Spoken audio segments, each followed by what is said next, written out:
We plan on having some just to disco and Mealy episodes, and sometimes we'll have a guest. Though I realize now that if we did want to be anonymous, we could have just called you Mr. English and called me Mr. Math. We sure could have. That would have been smart. No wonder we didn't think of it.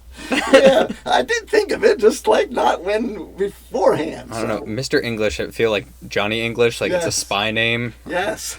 Mr. English, Mr. Math. This is like the setup to a Quentin Tarantino movie. It could be, yes, that we could be, yes. Yeah. But then when we have our guests on, they would be Mr. History and Mr. Science and all that, except when we have math and English teachers on. It Right. would be really confusing as to which ones we were talking to. I had a friend who, of course, lived in Woodstock, and she would only call people by their zodiac signs. Nice. And so I always wondered what would happen if you had more than one person, and it never came up in all of my time knowing her. Wow. Yeah. Have I told you about my algebra teacher that called everybody George? No.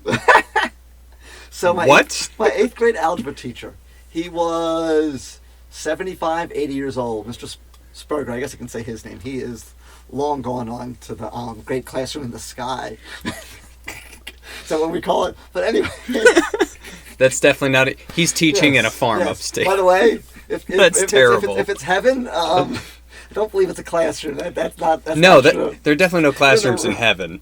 That's like getting to heaven and finding out, here's your cubicle. No. So anyway. They're Montessori school up in the gated Nice, communities. So,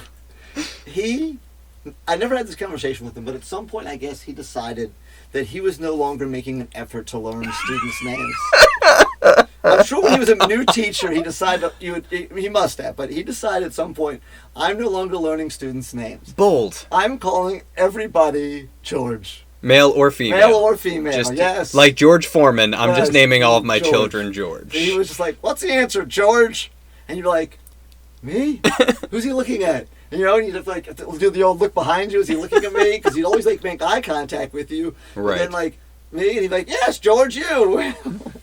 And he'd have to answer. So I've thought about adopting that practice. Surely that's something if you're listening to this and you're like really, really bad with names and you want the solution, now you no longer have to There do that. you go. You can just call every kid George.